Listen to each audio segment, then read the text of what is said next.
Welcome back to my channel RKS kitchen and blogs. ఈరోజు మీకు soft chapati ఎలా చేయాలో నా స్టైల్లో సింపుల్గా చూపించాలనుకుంటున్నాను. ముందుగా ఒక గిన్నెలో మీకు సరిపడా క్వాంటిటీ గోధుమ పిండి తీసుకొని టేస్ట్కి సరిపడా సాల్ట్ వేసుకొని వాటర్ పోసుకుంటూ మెల్లమెల్లగా పిండిని అదుముతూ బాగా ఒత్తుకుంటూ కలుపుకోవాలండి. అలా కలుపుకున్నప్పుడే పిండి అనేది సాఫ్ట్గా తయారవుతుంది.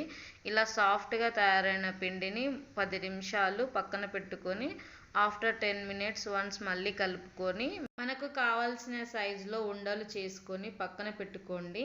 ఇప్పుడు మనం ఒక ఉండను తీసుకొని చపాతీ లాగా ఒత్తుకున్నాము. వీడియోలో చూపిస్తున్న విధంగా పొడిపిండి వేసుకొని చపాతీ లాగా ఒత్తుకొని ఇలా రెడీ అయిన దానిని మనము వేడి పెనం పైన వేసుకొని కాల్చుకోవాలి. ఇలా ఆయిల్ వేసుకుంటూ ఒకవైపు ఆల్రెడీ బబుల్స్ ఫామ్ అయిన తర్వాత అప్పుడు ఫ్లిప్ చేసుకొని రెండో వైపు కాల్చుకుంటే మనకి చపాతీ అనేది పర్ఫెక్ట్గా స్మూత్గా వస్తుంది. అలాగే ఇంకో ప్రాసెస్లో చపాతీ చేసుకుందాము. ముందుగా చపాతీ ఒత్తుకొని చపాతీ పైన 1 స్పూన్ ఆయిల్ వేసుకొని ఆయిల్ స్ప్రెడ్ చేసుకున్న తర్వాత పొడిపిండి చల్లుకోవాలి. ఇలా చపాతీ అంతా పొడిపిండి చల్లాక 1 ఫోల్డ్ చేశాక మళ్ళీ ఆయిల్ వేసి స్ప్రెడ్ చేసుకొని మళ్ళీ పొడిపిండి వేసుకొని ఫోల్డ్ చేసుకోండి. వీడియోలో చూపిస్తున్న విధంగా ఇలా ఫోల్డ్ చేసి మళ్ళీ ఫోల్డ్ చేసిన తర్వాత మళ్ళీ ఉండలా చేసుకొని ఇలా చపాతీలాగా ఒత్తుకొని ఇలా రెడీ అయిన చపాతీని మనం పెనం పైన వేసుకొని కాల్చుకోవాలి. ఇలా